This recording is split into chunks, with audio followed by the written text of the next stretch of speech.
Sup, bro chachos? Let me show you guys what we're gonna be doing in today's video. So that intake manifold and that throttle body are going. And while we're here, I'm also gonna be doing the radiator hose and my heater core delete, which of course to complete the heater core delete, we're actually gonna have to remove the dash and remove the heater core, which is okay because we have our new dash right over there. We're also gonna be adding in our new fuel rail from Radian, and I think that's about it. One of the things that made me fall in love with the engine bay in a 1.8 Miata is having a Skunk 2 intake manifold. I think they look cool. It might be the Honda boy in me, but I know they had a bunch of performance, and we're going to be adding, well, let me show you. We're also going to be adding this 0.5 liter spacer in between, which will add more volume to it. And we're going to be adding this larger throttle body as well from Skunk 2. That's pretty much it. I'm down with a stomach bug, I think, because I haven't been able to eat all day. I'm nauseous, but I need to get this done. There's a lot going on and I have to finish this up. So hopefully you jabronis are going to enjoy this video. Like we like to say in Hispanic, go O, head O, and O, Rolo, the O, intro O. First things first, we need to get the Miata on our race ramps and drain out all this coolant.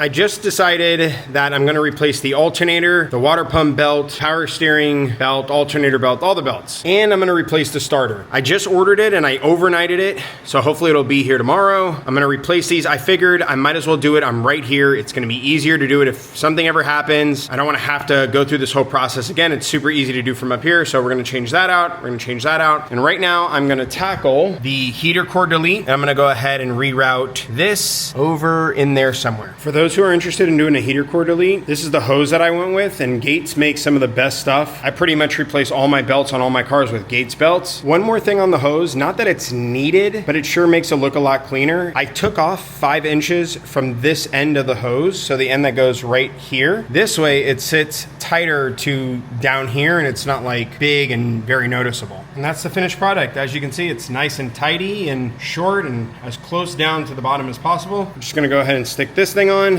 just to protect it from the heat from the downpipe, and we'll get the heat shield back on. Then we'll be all done with the heater core delete. And that's what the finished job looks like. If you're doing a heater core delete, like I said, it came out super clean, really close to the body. Cleans out the engine bay a bit. It's the details, people. The new alternator came in. I don't know why I'm pointing at the starter. The new alternator came in and the new starter from Mazda Miata. I got OEM replacements and I decided to change the oil also. So I got a new oil filter from Mobil 1, new oil. I mean, we're all here. And then I got 2 new Gates belts. As you can see, those things are looking Gucci and hoochie. Came out really nice. Cleaned up the engine bay a little bit while everything's been apart. I'm gonna replace these O-rings here on my injectors, and we'll get the new radium fuel rail on and all the goodies. For those who are doing this job at home, flat portion goes towards the cylinder head. By the way, this new intake manifold is significantly lighter than the factory one, or at least it feels like that to me. I want to share that this Skunk 2 intake manifold is a major pain in the ass to install. And that's not an exaggeration. Like, major pain in the ass. Or like we like to say in Hispanic, hijo de puta, which basically means I love my mother-in-law a lot. Yeah, baby, yeah!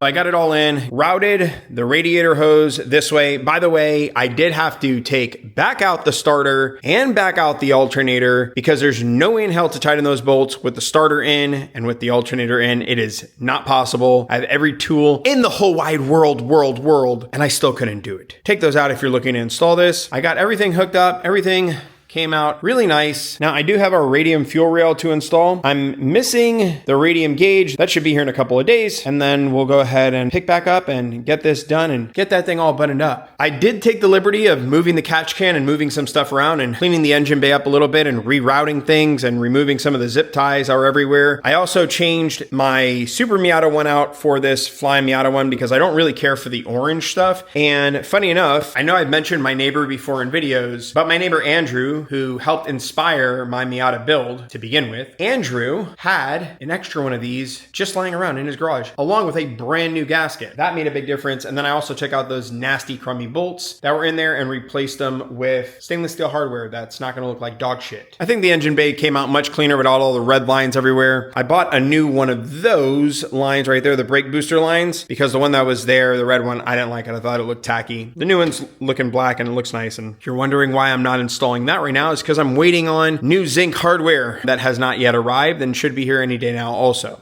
A few moments later. Now, quite a few changes have happened since we started doing this intake manifold and these other modifications. And the reason for that is because a lot of the stuff that we were waiting for the engine bay took a really long time to get in, the stuff that we needed. And so we started other projects. Now, we do have videos on all the other projects that we started on the Miata, which will be coming out soon. But let me show you, because we did finish off every single thing in this engine bay, at least for now. We removed the heater core and we added in block off plates there. So that thing looks super clean now. Just gives a really nice clean look to the engine bay now. We cleaned up some more wires, got everything tucked really nicely. We also added in our radium fuel rail with our fuel pressure gauge, which looks really good. Eventually, I do want to change out though this like pulse damper thing and replace that with a radium one. I actually need to hit up Stefan Knapp over at Knapp Motorsports to see which one is the exact one that he recommends. We got this new bracket from R Theory Motorsports, which is made from billet aluminum and then it's chromed, which is really nice because from what we've heard, these things on the factory setups, and by factory, I mean like the Skunk 2 setups, they're like prone to break. The other thing we did was we went in and changed out all those little hardware bits and just came out really clean. We changed those nuts out there as well, so those are no longer rusted. We added the brake booster line, and again, just really nice zinc hardware. Overall though, I'm really happy with the way that the engine bay is coming out. I feel like it looks so much cleaner now. Now, I know the Skunk 2 manifold is gonna add some performance bump. It's gonna add some more horsepower here. You guys know, I tell you straight up how it is. The reason I got a lot of these parts is for the aesthetic. I did not buy a Skunk 2 intake manifold for the performance benefits of it. I did it because I think it looks really cool in the engine bay. We have so many more modifications coming to this thing. There's so many other projects that I wanna show you guys, but I'm not gonna spoil them. But